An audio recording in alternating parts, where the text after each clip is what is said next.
December లో India వద్దామని ముందుగానే ప్లాన్ చేసుకుని అన్ఎక్స్పెక్టెడ్ గా ఇప్పుడు ఇండియా వస్తున్నాం. ఎంత అన్ఎక్స్పెక్టెడ్ అంటే నిన్న మార్నింగే మేము ఇద్దరం వెళ్దామని ఫిక్స్ అయ్యి ఇవాళ మార్నింగ్ ఇండియాలో డాక్టర్ ని కనుక్కొని ఆ పాపకి ఆపరేషన్ చేయొచ్చు అంటే వాళ్ళని కూడా తీసుకెళ్దామని మార్నింగ్ స్కూల్లో పర్మిషన్ తీసుకొని ఆఫ్టర్నూన్ టికెట్స్ తీసుకొని ఈవినింగ్ లగేజ్ ప్యాక్ చేసుకొని పిల్లల్ని స్కూల్ నుండి తీసుకువస్తూ వాళ్ళకి చెప్పొద్దని సర్ప్రైజ్ చేద్దామని మా హస్బెండ్ ని ముందుగానే ప్రిపేర్ చేస్తే రివీల్ చేసేసారు. బట్ స్టిల్ నేను మా పాపని ఫోల్డ్ చేయడానికి ట్రై చేస్తున్నాను. ఏమని చెప్పాడు స్కూల్లో daddy?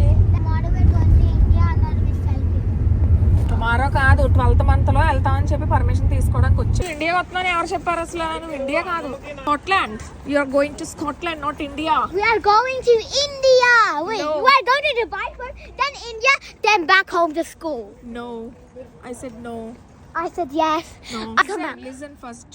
Daddy said everything wrong. No, What you I'm said everything మా wrong. హస్బెండ్ ముందే రివీల్ చేసేసారు. మా అమ్మ వాళ్ళకి ఎయిర్పోర్ట్ కి వెళ్లే ముందు చెప్పాను. వాళ్ళ రియాక్షన్ ఎలా ఉందో నా కమింగ్ వీడియోస్ లో రిలీజ్ చేస్తాను. ఇంట్రెస్ట్ ఉంటే లైక్ చేసి ఫాలో చేయండి.